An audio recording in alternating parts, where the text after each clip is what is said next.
আজকে তোমাদের জন্য নিয়ে চলে এসেছি আলু দিয়ে মাংসের পাতলা ঝোল। প্রথমে আলুগুলোকে হলুদ মাখিয়ে তেলের মধ্যে ভালো মতো লালচে করে ভেজে নেবে। ভাজা হয়ে গেলে আলুগুলোকে তুলে নেবে। এবার ওই তেলের মধ্যেই দিয়ে দেবে শুকনো লঙ্কা ফোড়ন, তার উপরে দিয়ে দেবে পেঁয়াজ কুচি, লঙ্কা কুচি।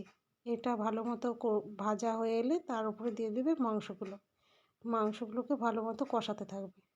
একটু কষানো হয়ে গেলে দিয়ে দেবে টমেটো কুচি, আদা রসুন পেস্ট, হলুদ গুঁড়ো, জিরে গুঁড়ো দিয়ে ভালো মতো আবার কষতে থাকবে। কষতে কষতে যখন মাংস থেকে একটা তেল ছেড়ে আসবে তখন ওর মধ্যে দিয়ে দেবে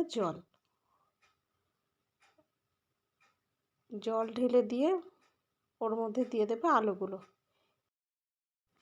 এইবার ঝোলটাকে ভালো মতো ফুটতে দেবে।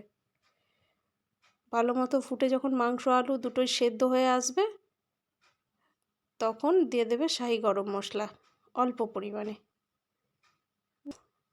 রেডি হয়ে গেল মাংসের ঝোল। তোমরাও এভাবে বানিয়ে নিতে পারো। দেখো আজ আমি থালার মধ্যে ভাত দিয়ে দিলাম শাক, আর দিয়ে দিলাম আলু ফুলকপি দিয়ে তরকারি, আর আলু দিয়ে মাংসের পাতলা ঝোল, আর দিলাম চাটনি।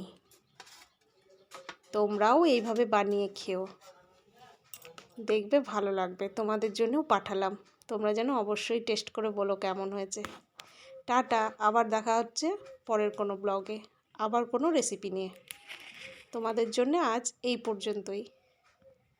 তোমাদের জন্য আজ আমি থালা সাজিয়ে দিলাম।